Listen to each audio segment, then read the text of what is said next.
Creating a scapegoat. Donald Trump. 101. That's what he does. He creates scapegoats. Good leaders create new leaders. Bad leaders create scapegoats. And that's what we have. Always putting somebody down so he can rise himself. Now, on its face, it doesn't seem that threatening or that dangerous, because you would think that most people would realize that he's only lowering himself, not lowering anybody else. But his followers, the cult members of his cult, they don't see it that way. They see every word out of his mouth as if he was the second coming and he can do no wrong.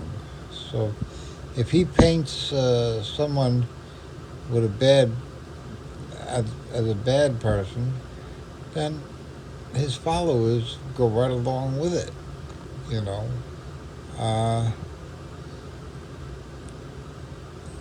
And he does it, people that admire him and follow him, and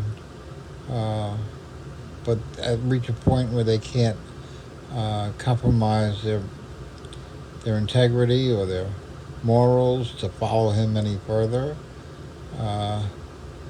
Like Pirro with Jeanine Pirro with the reflecting pools.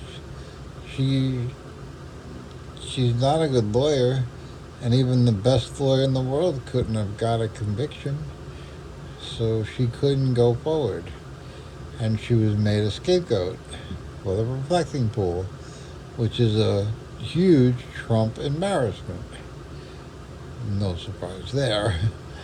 But he needed a scapegoat rather than saying, I screwed up. He'll never say, I screwed up. He'll say, Jeanine screwed up. So, you know, and she did. She did screw up by taking the job in the first place. But putting her flag on him, which was stupid. And for even charging the people involved in the reflecting pool in the first place when they know they had no case.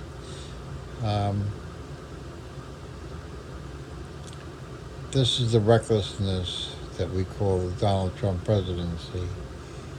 And, you know, he's not the only narcissist in the world. There are so many narcissists in this world. A lot of them congregate in LA and New York, and that's why I'm so good with narcissists, that I know them. I can pick them out of a crowd because I know what to look for. I mean, some of them even throw me for a loop, you know. I'm like, I don't know, is he narcissist or not? You know, but you gotta remember, they listen too, and they learn, and they're very big into manipulation. So they'll learn from a therapist what to say. They won't feel it, they won't believe it, it won't be the truth, but they'll say it just to throw you off the track and make you think you were wrong. You know, like everybody knows, most of us don't have empathy, so they can fake it and act like they do have empathy. But even Trump with Lindsey Graham's eulogy, he made a mockery of it. He destroyed Lindsey Graham.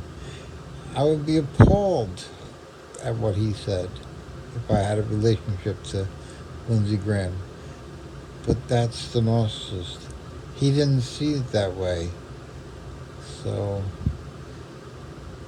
and as long as you don't see something, you can't correct something. And they don't see it. They think what he thought what he said was normal. He thought what he said got him more votes, but it didn't. So, he talks about the senator from Michigan who just won his primary and married to he's, I don't know what country he's from, but I know he's Arab, and so is his wife. And Trump made fun of her because she's wearing her hijab in front of him because they're a Muslim Muslim relationship, and they're from a Muslim country. And he's making fun of them. But he's got his wife, who's not American, who can't stand him, would leave in a minute if she could. And he say he's better than the senator.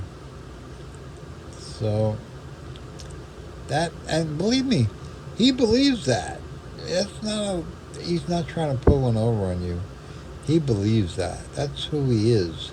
He is better. His wife is better, even though his wife can't stand him.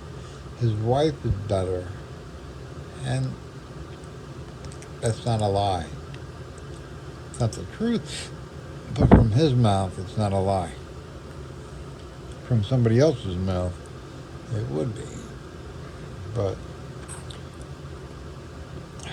Melania Trump despises Trump. And the senator, they adore each other.